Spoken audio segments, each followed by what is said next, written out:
From the Daily Trust News Center, this is the News Hour. On News Hour tonight, National Assembly approves 20 special advisors for President Bola Tinubu. Reactions trail organized labor suspension of planned strike over fuel subsidy removal. Pregnant women in Niger State decry lack of adequate medical personnel in Mina General Hospital.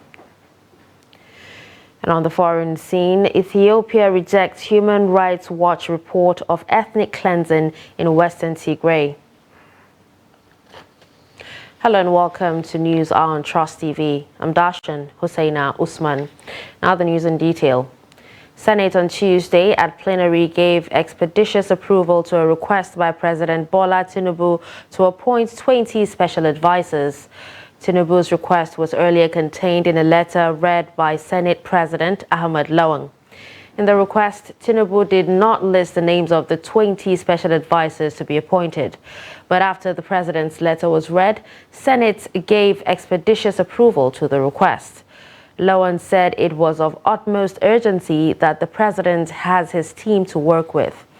The request came few days after Tinubu announced the appointment of Femi Gbajabiamila, outgoing Speaker of the House of Representatives, as Chief of Staff, and George Akume, former Minister of Special Duties, as the Secretary Government of the Federation.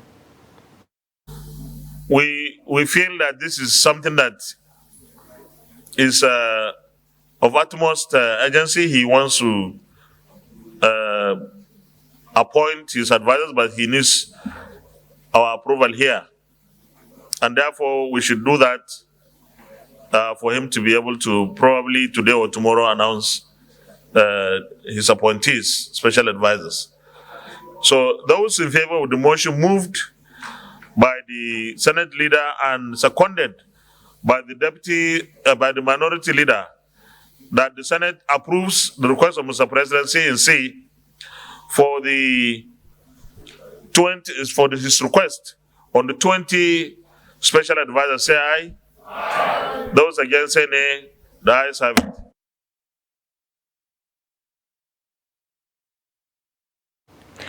The House of Representatives has, in line with the provisions of Section 151 of the 1999 Constitution as amended, approved the request of President Bola Tinubu to appoint 20 special advisors.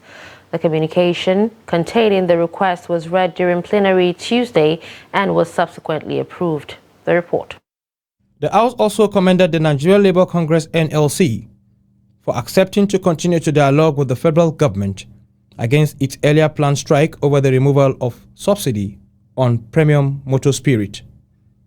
The House members therefore urged the federal government to ensure it implements the resolutions reached at its meeting with Labour. Further recognizes that the federal government has chosen a dialogue approach to engage with Labour leaders in order to find a way forward, considering the delicate nature of the issue.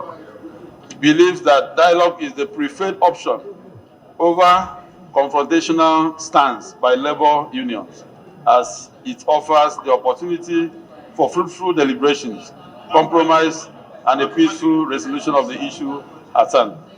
Meanwhile, the ad hoc committee of the House of Representatives investigating the alleged loss of over $2.4 billion in revenue from illegal sale of 48 million barrels of crude oil export in year 2015 has summoned the outgoing Auditor General of the Federation, the outgone Minister of Foreign Affairs, as well as the Central Bank Governor to appear before it unfailingly.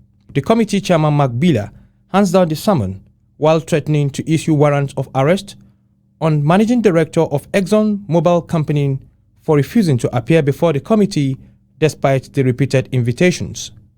Biller restated the readiness of his committee to employ all legitimate strategies to ensure that those involved in the allegation are brought to book.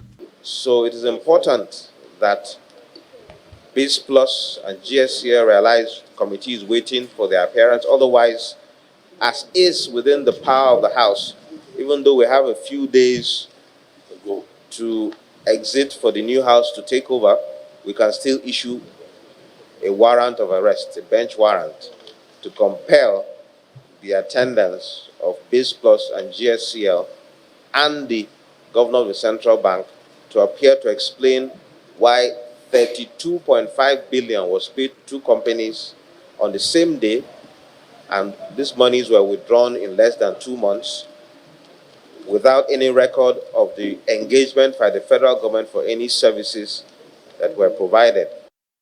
Appearing before the panel, the Director General, Nigerian Maritime Administration and Safety Agency, NIMASA, Bashir Jimo, told the lawmakers that his legal team had to take two. Appearing before the panel, the Director General, Nigerian Maritime Administration and Safety Agency, NIMASA, Bashir Jimo, told lawmakers that his legal team had requested list of all legal cases relating to the subject matter as promised the committee for appropriate action, disclosing further that some of the cases involved high-profile companies.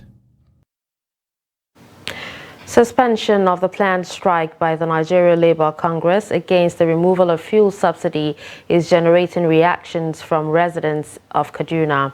The residents say the organized labor must work with government to ease the suffering of Nigerians. Bello Musa reports. The news of the court order restraining the NLC from embarking on the nationwide protest and the subsequent announcement of suspension of planned strike by labor union are received with mixed feelings in Kaduna. While some residents believe that the strike could not stop subsidy removal, others believe that labor unions are not truly representing the collective interest of Nigerians. Where I don't support their method of strike in this country is that they don't consider those that are not working. The federal government should increase salary for the staffs, for their staff. What about those that are not working? You go to the same market with those that salary has been increased. When we talk of minimum wage, a majority of us will get it wrong. But the take-home of civil servants in this country is not what to write home about. It's not encouraging. So if federal government is coming up with this policy, there should be palliative pronouncements to encourage Nigerians that federal government really mean business. We are 100% in support of labor. Let the government provide palliatives for us. Let them increase. Now we are on 30,000 minimum wage. As it is now, we need at least 100,000 minimum wage to cushion the effect of this thing. So these are the issues. Economic activities are usually short whenever the labor unions embark on nationwide strike, and the residents are quick to say this further worsens the sufferings the common man, arguing that only dialogue between government and the organized labor can resolve the impasse. I think what NLC should do is for them to go and sit with the federal government and talk about how the government should improve the livelihood of the masses, because the removal of the subsidy, to my own view, is going to improve the lives and the economy of the country. It would have been better for us to have removed this subsidy since the regime of Jonathan. By now, the economy will have stabilized. By now, we will have seen that the country is making progress. The government are promising that definitely they are going to use this money for subsidy removal for into other investment and other to alleviate the plight of the masses. So if we are going to take government by their words and they are going to do the needful, we expect that there will be a serious change and there will be development in our country. Nigerians are now waiting to see the result of the final outcome of negotiations between the government and the NLC, whether lingering fuel subsidy will be a thing of the past. Bello Musa, Trust TV News, Kaduna. Similarly, the presidential candidate of the Labour Party, Peter Obi, says his position has not changed, that management of the fuel subsidy regime in Nigeria is an organized crime that permits stealing of the country's resources. Obi spoke to reporters on Tuesday on the sidelines of the ongoing hearing of petitions challenging the February 25th presidential election at the Presidential Election Petitions Court in Abuja. He therefore stressed his determination to remove it and introduce a new open and transparent system that carries the people along. If you have followed me very well, right from the time I was a member of Jonathan's economic management team, I've consistently maintained that we need to remove subsidy. Because for me, it's organized crime. People were just stealing the resources of the country. And that crime has to stop. And I showed my own position in empirical data to show that the amount of fuel we consume is totally far ahead what we're supposed to consume. I showed it in data, comparing with countries like Pakistan, and it's very clear. So I maintained about its removal. And throughout my campaign, go and read my manifesto, I maintained about its removal. If you have a toothache and you go to a dentist, there's a difference between removing your tooth by applying anesthesia, which will alleviate your pain, and just pulling it out. The difference is that I believe it should be removed with conditions, and that condition has to be applied. If I was involved, I would have shown in empirical statistical data how much we're going to save, where we are going to apply it, the gains for the people, so they can, just like I said all throughout my campaign, that I'm going to govern the people by being open, showing them empirically verifiable facts on how the country can be better, and everybody can follow it. The hike in price of fuel has affected the cost of transportation and prices of goods in Maiduguri, Borno State. Our correspondent, Beatrice Kuruti, reports.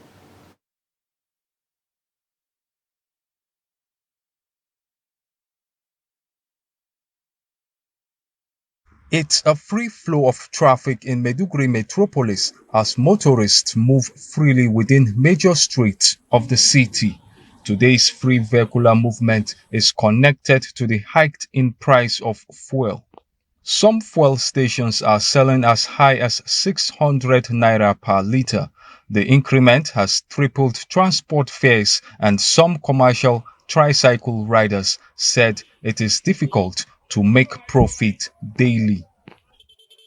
Na ja mashin na je bulunkutu na tafi da mutum biyu na dawo empty kuma na sai mai 600 na naira 50 kuma na dawo empty. I took only 2 passengers to Bulunkutu this morning and I couldn't get any more. After buying a litre of fuel for 650 naira, and now it has finished. And this is the government we have found ourselves. They are supposed to reduce it to 200 naira, and no passengers these days. People are at home because there is no money. Something not far. They are collecting 200 naira before they are paying 150 naira, now increased into 200 naira. So when you look all this matter, it's very difficult to poor people. You can see a police station, there is a fuel, and people are not going to affordable. Why? Because the price is too high for them. They are calling the federal government and the people of Labour to look into this matter to make a solution, to make it easy for us, for the poor who are suffering in the society. Prices of foodstuffs, as expected, have gone up. Everything is very costly. Not like before, we are getting cost, but now the customer is, some people are complaining, like Garina is very costly. Before, the Gari we are selling Gari inside market, before the market burn. We are selling it 400 naira, but now a plate of Gari is 1,500 naira, the big one is 1,000 naira. People are complaining it's very costly. Akwai wanda muna sai da shi da 33,000. A bag of beans now goes for 40,000 naira, while rice was 32,000 naira, but now it's 36,000 naira. Changes is because drivers that transport our goods complained of fuel price. Some residents want the federal government to reverse the fuel price to 194 naira per litre. According to them, until this is done, Nigerians will continue to groan. Bitrus Kuruti, Trust TV News, Maiduguri. Still on fuel subsidy, organised labour on Monday night put off its planned strike over the removal of petrol subsidy by the federal government to allow for further consultations. The decision was announced after a long meeting between representatives of government and leaders of the Trade Union Congress and Nigeria Labour Congress. Both sides also agreed to establish a joint committee to review the proposal for wage increase and establish a framework and timeline for implementation. Kende Amodu reports. The country continues to wade through the blowback of President Bola Tinubu's declaration on May 29 that fuel subsidy is gone. Monday's meeting was a follow-up to two earlier meetings on May 31 and June 4. At the end of the meeting, some resolutions were reached, including the establishment of a joint committee to review the proposal for wage increase and the review of the World Bank-financed cash transfer scheme to include low-income earners in the program.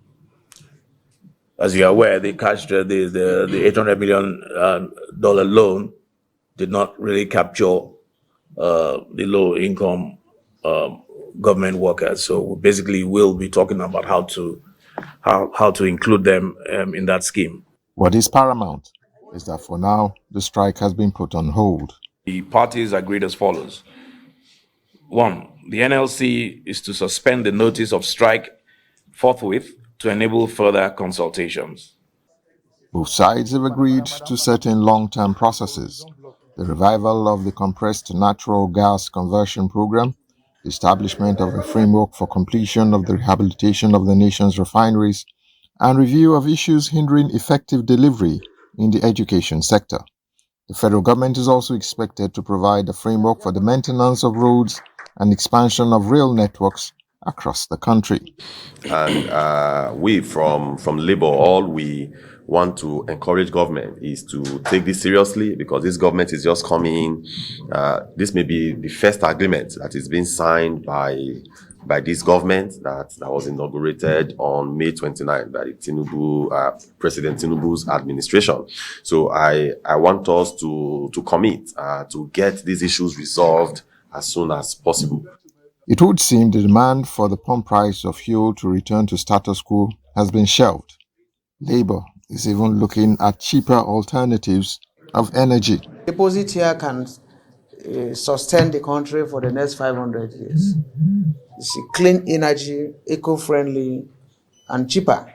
I think the whole battle we are having now is the issue of the cost being at 500. And by our last meeting, during Silver's time, we were talking about 90 naira.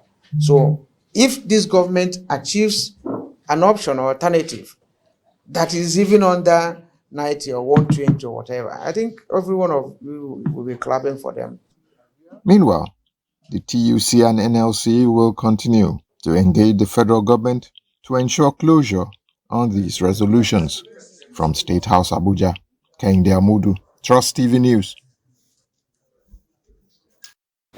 Moving on to health. Pregnant women numbering over 300 on Monday decried the shortage of staff, inadequacy and ill treatment at the Jummai Babangida Maternal and Neonatal Wing of Mina General Hospital.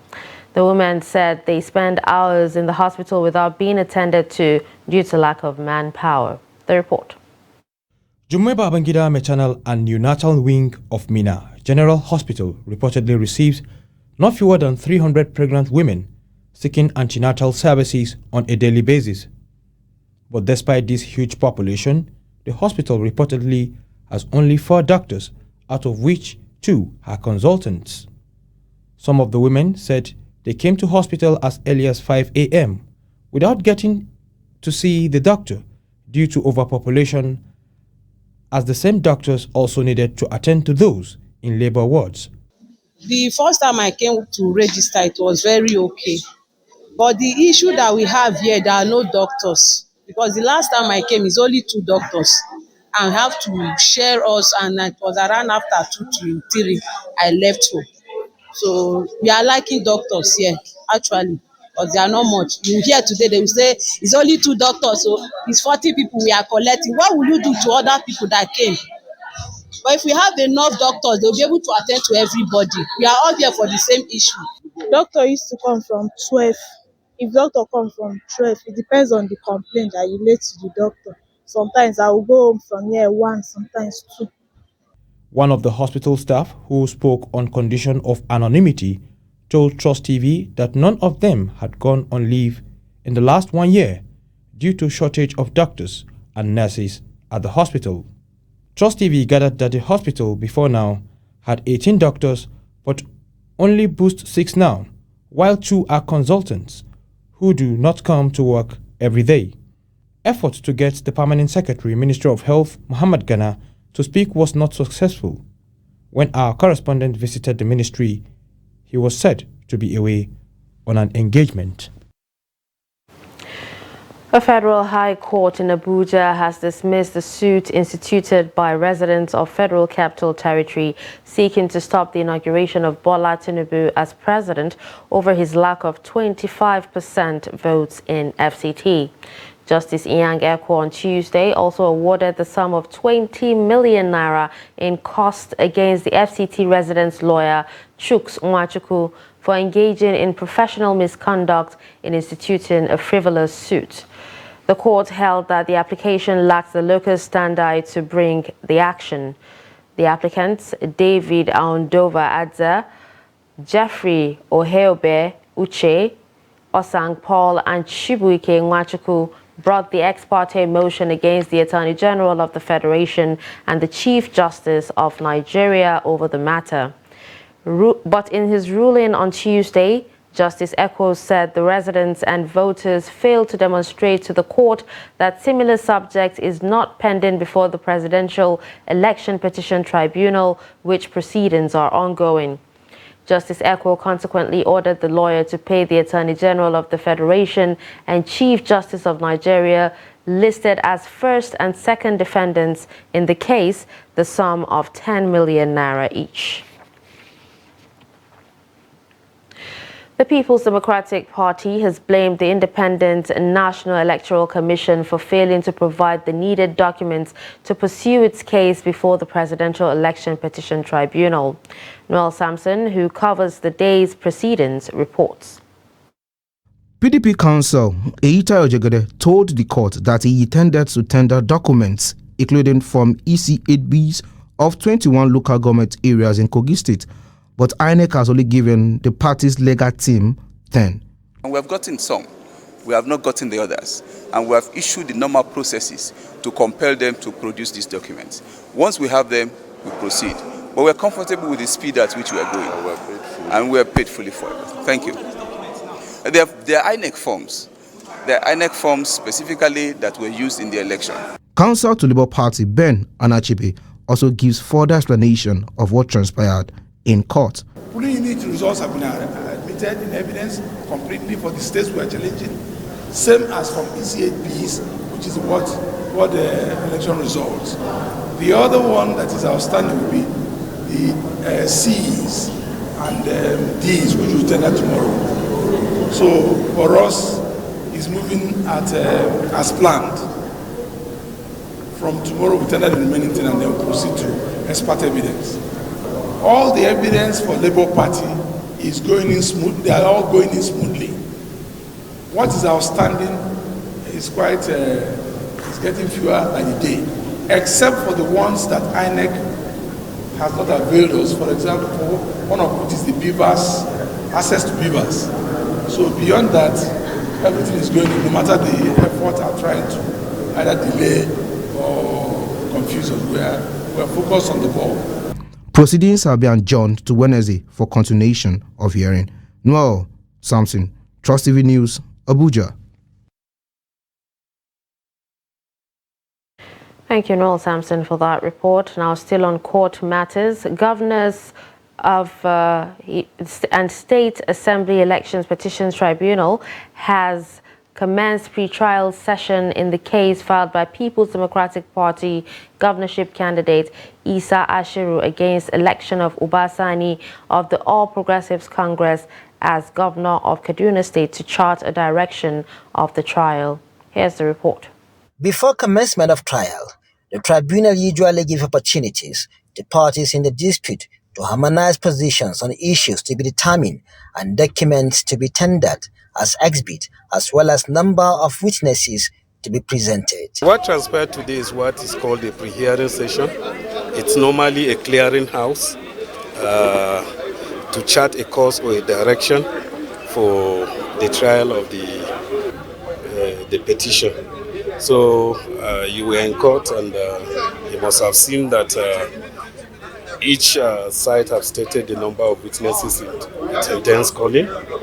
Time was allotted for the witnesses in terms of the evidence in chief, cross-examination and re-examination. After we file our reply to the petition, they now file a reply to our petition, which is also against the law, because they have seen that the petition they filed did not contain anything to support their prayers of wanting to set aside the victory of our client.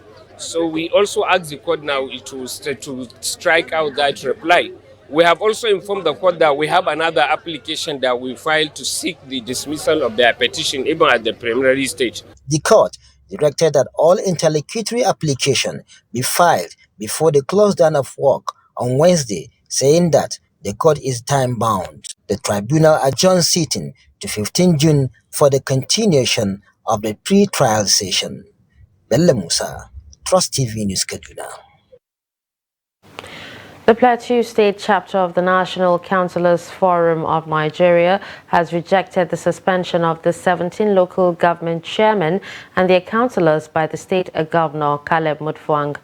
The group, in a press conference in Jos, says the action of the governor is aimed at illegally achieving what the PDP was unable to achieve in 2021 at the poll, adding that they remain the elected councillors in their respective wards. Adom Musa completes the report. Disagreement between the state government and members of the opposition All Progressive Congress has continued to raise doubts, especially after the suspension of the 17 local government chairmen and their councillors in the state. Just like their chairman, the councillors also said the State House of Assembly and the governor have no right to suspend them, insisting that their actions were illegal and uncalled for. We are aware that there is no provision in the Plateau State Local Government Law and the Constitution of the Federal Republic of Nigeria that empowers the governor or the Plateau State House of Assembly to pass resolution or an advisory or recommendation to suspend democratic structures at the local governments. The chairman also says their suspension is not backed by any law and cannot therefore be replaced with caretakers. Our tenure, as spelled out by the law, is 3 years and is still in existence, and the action and the illegal suspension in order to truncate our lawful tenure and mandate of 3 years provided by Section 23 of the Plateau State Law, Plateau State Local Government Law 2016 is not in accordance with the law. While expressing their readiness to defend themselves before any investigative panel on the alleged financial misappropriation, they call on the governor to follow the path of honor to reverse his decision and allow them to complete their statutory tenure. To attend to any lawful investigation of financial impropriety by the agencies with the mandate under the law, should it be considered necessary. The state chapter of the party had on Sunday, in a press conference, warned that the suspension of the elected chairman and their councillors is capable of generating political instability and bad blood. Adom Musa, Trust TV News, Jos. You're watching News Hour on Trust TV. Coming up after the break, We take a look at the business of recycling plastic waste. Do stay. Residents of the Federal Capital Territory are hereby alerted to the activities of scavengers, also known as Babambula, which security agencies have identified as a high-level security threat to not only the residents but also to our infrastructure as they perpetrate petty stealing and acts of vandalism on public utilities. More so, they are drug peddlers, serve as spies to terrorist elements, and are ready-made tools for the public disturbances during which they attack people with dangerous weapons. The Federal Capital Territory Administration therefore reiterates that the ban on scavengers aka Bababula operating within the Federal Capital City is still in force. These miscreants are advised to stay off the streets of the Federal Capital City for their own good, as defaulters will be apprehended and prosecuted, including parents of underage children involved in these practices. Relevant agencies are carrying out enforcement of this ban as stipulated. Be law-abiding always. Let's together build the FCT of our dreams. Management announcer.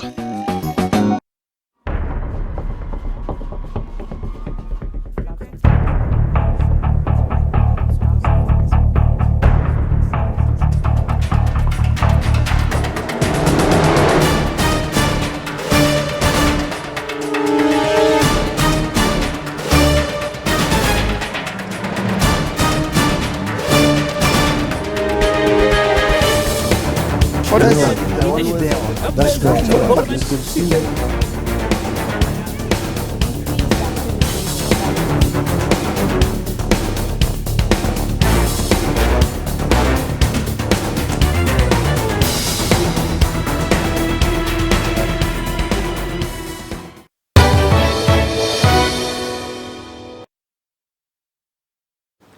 Welcome back and thanks for staying with us. If you're just joining us, you're watching News Hour on Trust TV. Here's a recap of our top stories. We told you that National Assembly approves 20 special advisors for President Bola Tinubu. We also told you that reactions trail organized labor's suspension of planned strike over fuel subsidy removal. Moving to other stories, there is tension in Nasarawa State as angry youths believed to be APC and PDP supporters staged a solidarity protest over suspension of inauguration of the 7th Nasarawa State House of Assembly by Governor Abdullahi Sule following alleged security threat in the state. Security operatives were deployed to the assembly complex and other strategic areas of the assembly ground to prevent any breakdown of law and order. The immediate past speaker, Ibrahim Balarabe Abdullahi, alongside some members-elect suspected to be his loyalists, drove into the assembly ground to restate him, but had to hurriedly leave the assembly premises for fear of being attacked by various parties.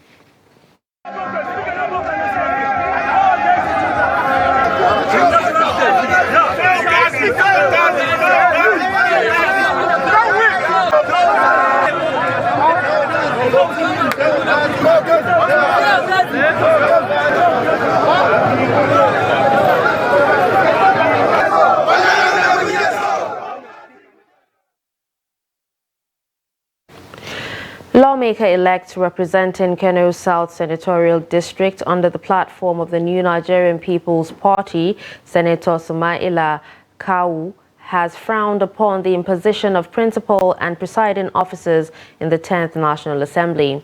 Senator Kawu stated that only elected lawmakers will decide who emerge as presiding officers in both the Senate and the House of Representatives. He stressed that external interference into the election of leadership of the 10th National Assembly will be resisted by a majority of the federal lawmakers-elect at both chambers. Available information reveal that some desperate politicians are planning to undermine, to use undemocratic means to impose lawmakers of their choice to become presiding officers against the wish of the majority.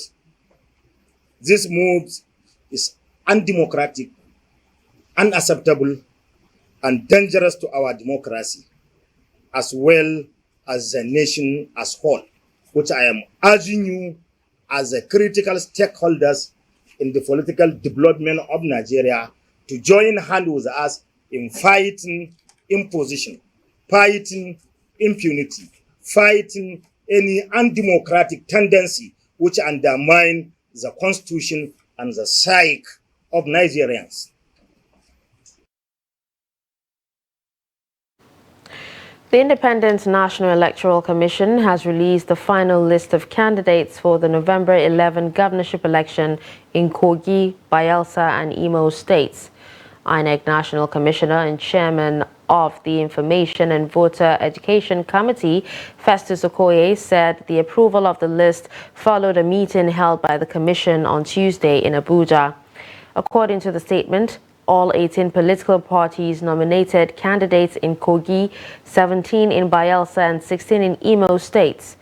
The list also shows that 2 political parties are fielding female candidates in Bayelsa state, 1 in Kogi state and none in Imo state. Reminding political parties and candidates that in line with the timetable and schedule of activities for the 3 elections, INEC said the campaign in public officially commences on Wednesday next week. Rivers State Governor Siminalayi Fubara on Monday inaugurated the 10th State Assembly at the chambers of the Legislative Complex in Port Harcourt. The governor cited Section 105, subsection 3 of the Constitution of the Federal Republic of Nigeria, 1999 as amended, which conferred on him the powers to dissolve the previous assembly, in this case the 9th, and simultaneously proclaim the 10th, which will begin by electing principal officers of the House. The governor inaugurated 32 members of the State Assembly, which comprise of 26 male and 6 female members, respectively. I, Sileiman, Governor of Rivers State, in exercise of the power bestowed upon me by Section 105, subsection 3, as aforesaid, and of all other powers, enabling me in that behalf, hereby proclaim that the first section of the 10th Rivers State Assembly holds 10:00 a.m.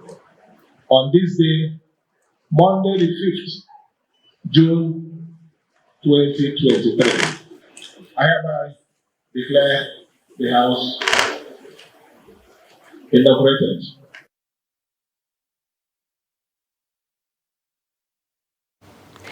Milling around politicians' houses or offices is a phenomenon that is gaining momentum among youths in Benue State instead of investing time and resources in productive ventures. Jamie Adzande reports that residents are worried that if allowed to continue, the future of the youth will remain bleak. The report. The time and material resources youth in Benue State are wasting milling around politicians is huge. Why is this so? A political scientist may have an answer. But it speaks to the society we live in. You have a society where a lot of young men are idle, and then, like they say, the idle hand, the idle mind, the devil's workshop. So these guys, some of them are actually educated, but they don't have jobs. So they flock politicians, as a way of getting crumbs from the table to make ends meet. So I won't totally condemn it, because I'll see them as the victims of the kind of society we have, the kind of government we have. So while I'm saying it's not the right way to self-develop, I'm looking at how do we create options? How do we give them options? How do we help them understand that, okay, this is not, if you say this is not the right way to go, what else? What should they do? The trend has become common in both the urban and rural areas of Benue State. Young people, precisely, should disabuse their minds from some of these unprofitable ventures they have indulged in, particularly referring to issues of politicking. It's not one is not saying they should not indulge into politics, but then they should be done honorably in such a way that it will not interfere with their own productive capacity, because they have to be productive at this age. Then you discover that the trend is that when you traverse our villages very early in the morning, when the young people are supposed to be in the farm, you see them sitting drinking joints, expecting politicians to come and give them money to drink. The youth and their political principles are charged to re-engineer the political process for the good of the Nigeria's economy. Some of them actually need guidance, to help them, give them the better option, like, okay, skill empowerment, skill development, create job opportunities, create business opportunities, so that they will live, their life won't revolve around following these people up and down and doing boy and doing yes men and becoming cyber talks to these people. We need to join hands together to build the economy of this nation. It's not just about politics. When the politicians are doing their own, the youth also have to be equipped to support the politics. Governments and business owners or entrepreneurs come together to massively encourage the economy. Youths are becoming more addictive to hanging around politicians, offices or residences, instead of investing their time into productive ventures, like other youths are doing elsewhere.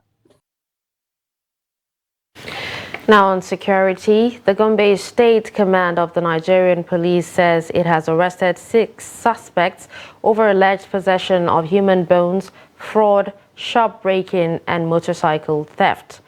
Parading the suspects at the headquarters of the State Police Command on Monday, the command's public relations officer, ASP Mahid Maazu, said the suspects deceived their victims and collected the sum of 650,000 naira to pray and purify the amount before investing in a business. Ibrahim Ismail reports.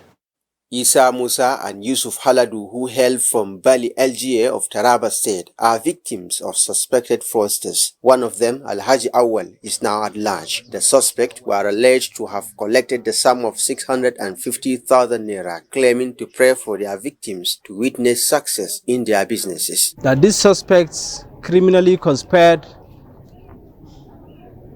and defrauded one Isa Musa and his friend Yusuf Haladu, all of Taraba State, that they should bring money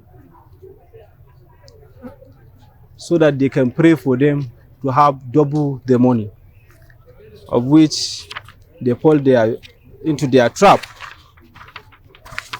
and gave them the sum of over 600,000 naira through the process. Speaking to newsmen, one of the suspects confessed that they defraud people by claiming to provide spiritual assistance to solve various problems.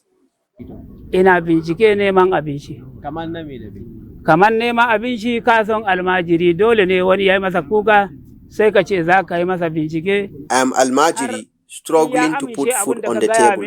I attend to people's requests and perform some spiritual acts to get some money. I am begging the police to have mercy on us. One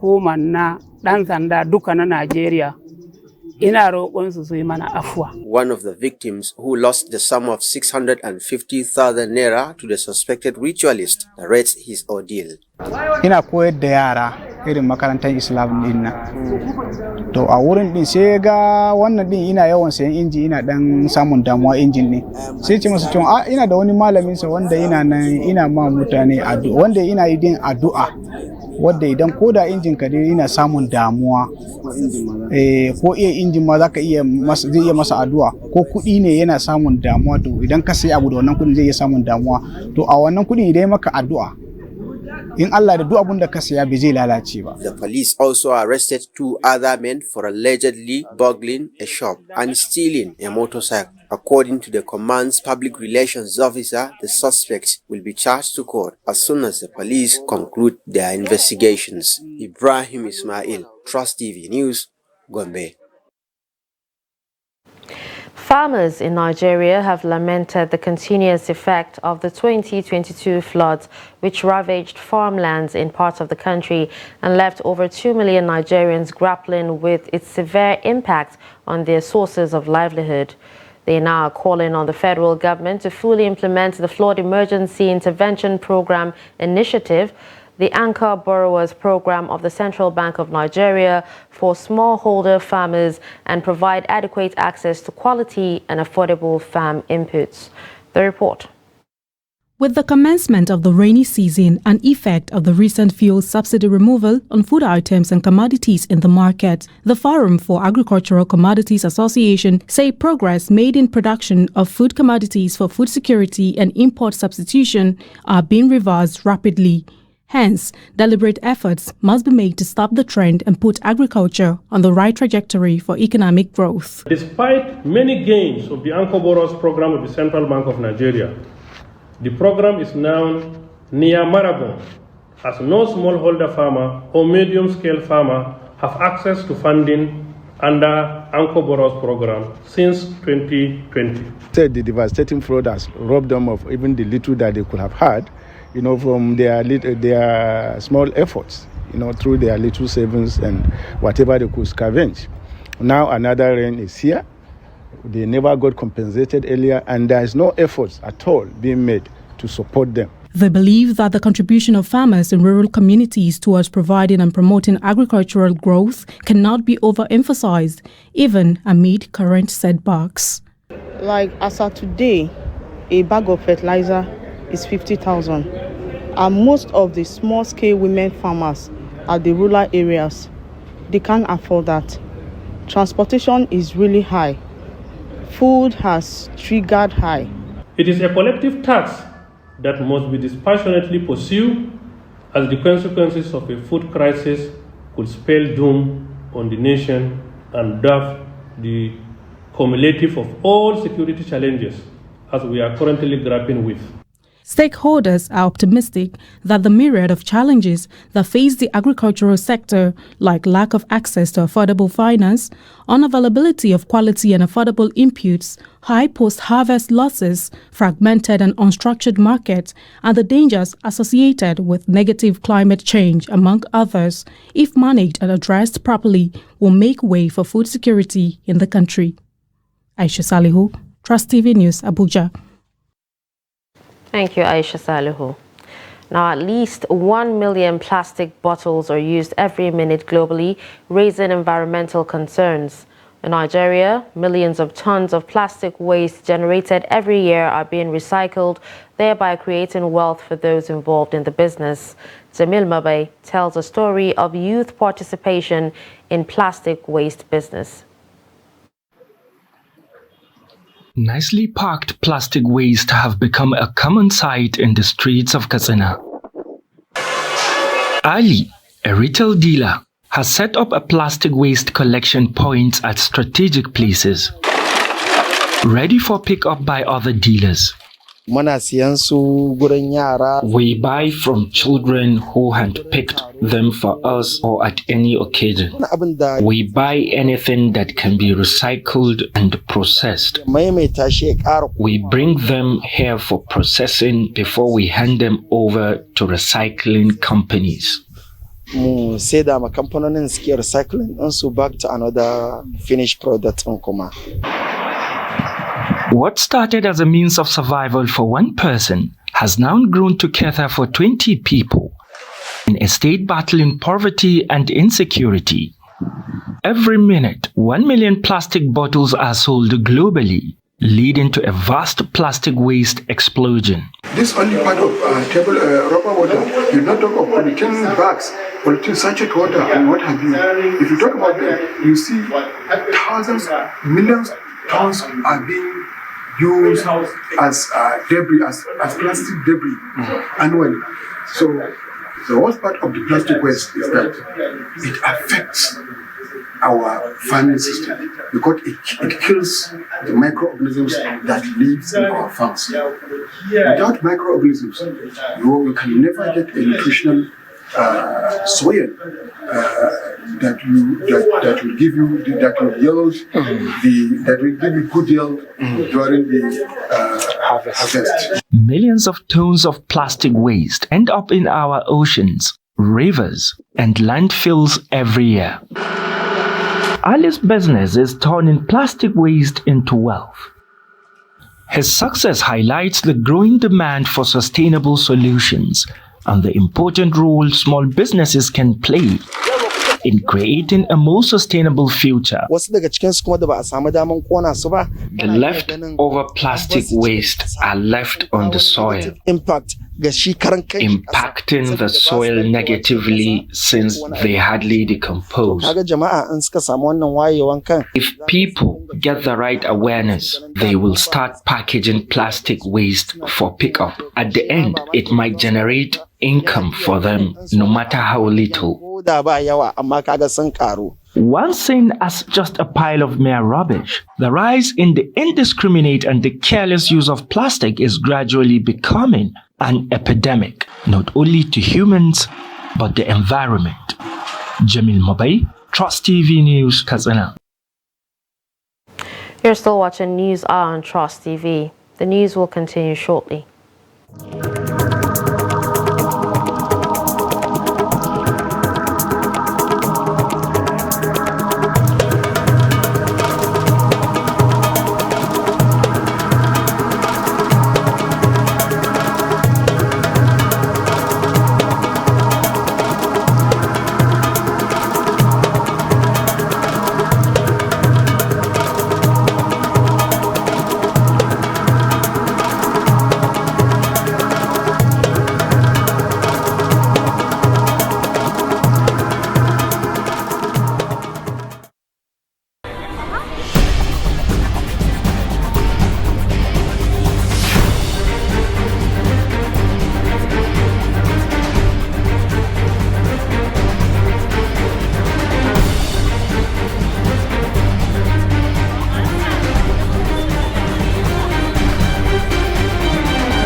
Trust TV, documenting the Nigerian story.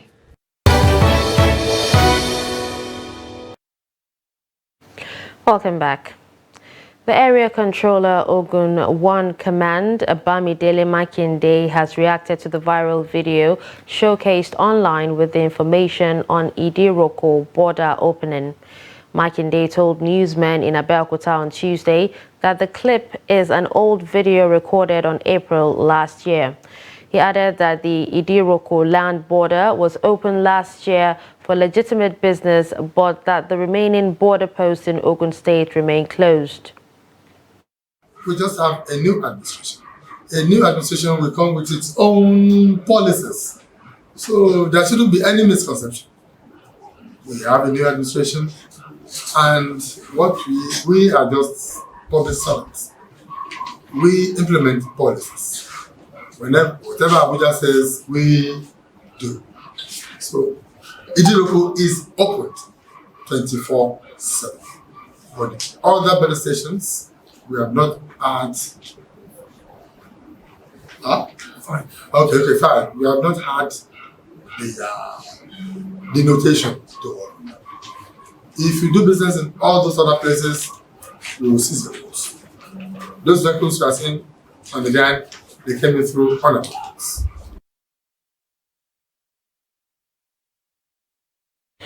Now on the international scene, the Ethiopian government has rejected a report by Human Rights Watch that alleges an ethnic cleansing campaign is underway in Western Tigray, despite a truce signed in November.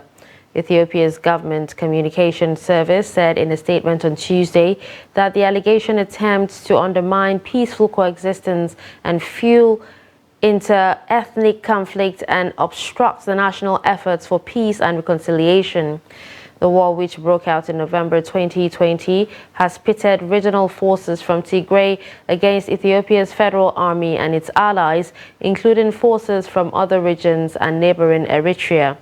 Fighting has raged on and off since then, killing thousands of civilians, uprooting millions, and leaving hundreds of thousands on the brink of famine. The Human Rights Watch issued a report last week saying the November peace agreement to end the two-year conflict in Tigray had not stopped ethnic cleansing in the disputed western part of the region, known as the Western Tigray Zone. And finally, in sports, 2023 Abuja Women Golf Day teed off with fanfare as over 50 women gathered to display their golf skills. Trust TV's Adeni Ajishafe has more. Large turnout of women in the early hours of Tuesday in their red and white colors for 2023 golf event to celebrate women across the globe. While reuniting and catching up at the golf course entrance, action was also on in the event that had 9 holes to play for by the lady golfers. The eventful golf day had lady golfers playing alongside caddies, with the team being the best version of yourselves. Caddies were allowed to participate to showcase their talents in the elite sport. The aim of the event is to interact and impact positively while reconnecting through golf. As lady captain of IBB International Golf and Country Club, Folashade Olateju, the vice lady captain, Julie Donnelly, and the competition secretary, Jane Ahmed, shared more on the event. And the program itself is to celebrate the lady golfers all over the world. And as we are celebrating it, we empower and we socialize together. Here in IBB, we're encouraging as many young girls as possible to come out and play golf as professionals like their male counterparts. And as a matter of fact, we're going to be sponsoring quite a few of them this time around. It's a day to reunite, reconnect, and to network. Some of us don't even know other people. An event with no winner category. It is a way to also catch up by some women who have been out of the sport for long, while appreciating caddies for what they do at the golf course. Former Plateau State Governor Simon Lalong joins other men to show support and also promote women golf in Nigeria, as caddies were seen showing off their golfing prowess in the course. And Natu Timothy, a caddie, expressed joy for being given the chance to play golf with lady golfers. Caddies are also players. If you play and you leave them, you know what they do if you are a golfer. If you ignore caddies, sometimes I don't want to say what they do. Sometimes your ball is there, they'll tell you the ball is missing. The ball is missing and you lose a lot of things. So it's something that you carry everybody along. As you play, they are your caddies, you must also encourage them. That's the only time they support you. If you get your ball lost, they will get you everywhere. If you are losing strength, they will encourage you. I learn by watching them. Sometimes I play a caddy for pros. I see how they used to swing, and sometimes I go one side, go to the range and practice on my own. The Women in Golf event will be sustained to build capacity in women golf development in Nigeria, with the aim of reaching top in golf sport in the world. That's Sport News. I'm Adeni Ajishafe. With that, we've come to the end of News Hour on Trust TV. Don't forget to follow us across all our social media platforms. I'm Darshan Hussaina Usman. Thanks for watching.